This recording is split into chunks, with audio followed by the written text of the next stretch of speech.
minsan po kasi, nung nag-aaral kami, sinasabi ko, yung mga sinishare ko po yung mga, uy, mga pogi, yung mga yan, ba't di mo try crush, ganyan. Tsaka na kapag tapos na mag-aral.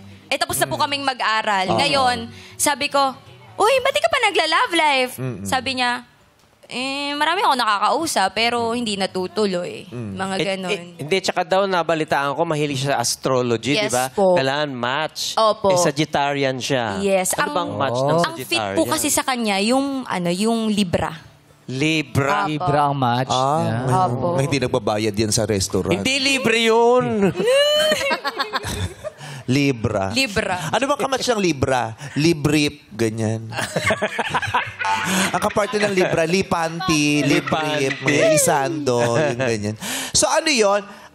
Angela, so talagang very specific ka sa mga match-match na mga zodiac signs. Yes po, pero sa akin lang, hindi ko masyadong alam yung sa ibang tao. For me, nasabi kasi sa akin before na batch sa akin Libra. Yeah. Dahil ako So, paano yun? Paano pag hindi Libra? Yun. Pag hindi Libra, as long as okay siya kausap and wala siyang namamatch dun sa personality niya na, for example, Sagittarius na lalaki, masyadong explorative, lahat sabay-sabay. Pag nakita ko yun ng konti sa kanya, ayoko na. Kahit na Agad-agad. okay naman tayo nung una. Pag ganun, pag negative traits ng ibang zodiac signs, so ayoko na, ganun. Alam mo, dyan ka mahihirapan. Yeah. Pag meron kang pinagbabasihan, Yes. sa isang sa buhay, pag lagi kang may pinagbabasihan, mas ma-upset ka kasi ang hirap mahanap sa mundo yung mga nakasulat sa libro na sinasabi sa yung ganito, 'di ba? Pag may criteria. oo, yung very specific kasi Hirap nga. life is very mysterious. So, yan. Marami pwedeng mangyari. And most of the time, kaya nga 'di ba yung laging nasasabi yung mga yung mga kinabisado natin sa libro nung nag-aaral tayo, hindi naman natin masyadong ginamit paglabas na ng eskwelahan. Correct. Diba? Because life is very mysterious. It gives you so many things na hindi kinakailangan yung inaral mo, yun ang i-apply mo. Correct. Oo. Yes. Yung ganon. Yung nabasa mo. Meron din akong kilala na yung love life niya laging nakabase sa mga binabasa niyang libro. Na dapat ganito. Ganyan. Yun. High requirements. Yes. Yung nasa libro, hindi naman ikaw yun eh. Diba? Ideal guy ng Karanasan yun ng karakter. isang tao. Yes, Tapos, sinulat niya. Oo. pero marami rin naman talagang naniniwala na totoo yung mga sinasabi sa zodiac sign. Ako kasi hindi ako siya naniniwala. Yung best friend ko kasi nung college, writer siya sa dyaryo. Oo. Nagsusulat siya ng horoscope. Yun, Tapos pag horoscope. nauubusan na siya, kami nagsasabi sa kanya, ganito sabihin mo. So, Ikaw pala ang sinusulat yung magaling sa horoscope. ganyan. So, nawalan ako ng ano doon. Sorry baka nabasag ko yung mga nagsusulat ng Correct, horoscope. correct. Hindi ko na sinasabing lahat ganun. Pero yung friend ko kasi nagsusulat sa dyaryo. Eh, ano. Tapos, anong gusto mong horoscope bukas? So, kami yung nagsasabi. Tapos, yun ang susulat niya, yun ang ipapasa niya sa dyaryo, yun ang lumalabas. Sabi ko, so hindi pala totoo yung sinusulat dun sa May horoscope. deadline na siya. Yeah. Sabi nga ni Senaida Seba, di ba? Ito ay gabay lamang, hindi hawak ng bituin ng inyong kapalaran. Huwag masyado maniwala. Para iaasa natin doon na... Correct. Ano kasi yan eh, yung astrology, nagsimula yan sa Mesopotamia. talaga? Oo.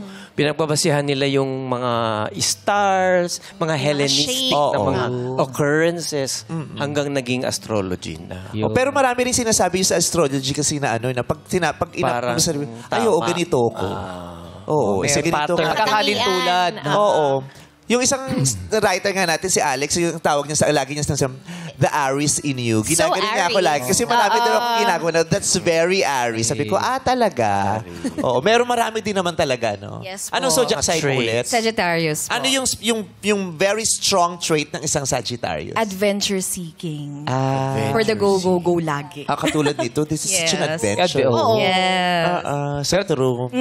Kaya ayun, parang gusto ko lagi new experiences. Go lang, ganun. Oo. Pero Angela, tinatanong ko na sila kung sinong Libra sa kanila. Wala daw. Ano yan? Walang Libra. adjust So, tapusin na naman natin. daw Ito, mag-joke-joke na lang tayo. Walang Libra. Adjust naman daw siya. Adjust naman Basta po pala. hindi niya ipapakita yung negative traits. Yun lang naman yun for Negative traits na. Like for example po, sinasabi Negative nila. trait, Nung negative sign? trait ng zodiac sign niya. Yes. Or, opo, ganun. In general. Pag Paano yan? Kasi nga, di ba, bawat zodiac sign may negative trait. And positive. Yeah. Oo. Pag siguro sobrang harsh nung level. Like for example, Leo. May iba pong Leo, hindi po lahat. May iba sobrang maigo, malakas, mayabang. Pag na-sense ko na, ay, ang ahangin mo naman kausap. Pero medyo May na-off mga na certain ako. trait ka talagang non-negotiable. Yes. Katulad ng yabang, Yes. hangin. Yan ayaw talaga niya. Oo. Pero di ba ang yung kayabangan naman, wala naman sa zodiac sign. Parang lahat ng zodiac sign may kapasidad maging Yes, mayabang. yes, yes. True. Sense of pride kasi yun. Yeah. Ego. Oo. Ganyan. Wala, minsan hindi naman gano'ng kasama yung medyo may konti ka na paninindigan, di ba? Oo. Pero totoo din naman, Bjorn na din naman yung naliligo Yung sa sobra yabang. naman. Yes diba? po. Oo. Ano pa? Ano sa palagay mo yung madidiscover sa kanya ng mga boys na, ay, oo, yung slight Parang ikalulukod red nila. flag yun. Yun nga lang, kahit di pa niya nakikilala at hindi ka match ng sign niya, ayaw niya na agad. Gusto niya kasi talaga Libra. Oh, sabi mo kanina, we willing to negotiate ka, Angela. Hindi. Oo, pinagluloko mo rin Iba kami. na. Okay Oo. naman. Pero baka this Baka dati time, yun, diba? baka dati. Ngayon, nabago na Oo, ngayon. dati. Ngayon, nabago Ngayon na. na. Mismo Nabago ngayon. na. Adventure. New Dati, adventures. ayun hindi na. Kasi nga na-realize mo, ang hirap. Yes, true naman, mahirap. Good. Oo, at least yun yung gabay niya dati, pero ngayon babasagin At niya buti na. nabago niya agad. Correct. Mabilis sa kausap. Ngayon lang. Kausap. Mahirap na. Na-convince ko. Magaling ka talaga Na-convince ko siya. Magaling. Oh, kasi may mga pamantayan tayong kailangan baliin minsan. Tama. Kasi minsan yung mga pamantayan na yun ang magpapasakit sa mga damdamin. Open your mind. Diba? Yes. Yes, masarap yung may mga ideal. But you know, sometimes you have to be realistic than idealistic in order to prevent yourself from being disappointed. Or stuck. Yung hanggang dyan ka na lang. Oo. So, minsan bali-bali din tayo, girl. Di ba? Hindi tayo pwedeng ano. Okay.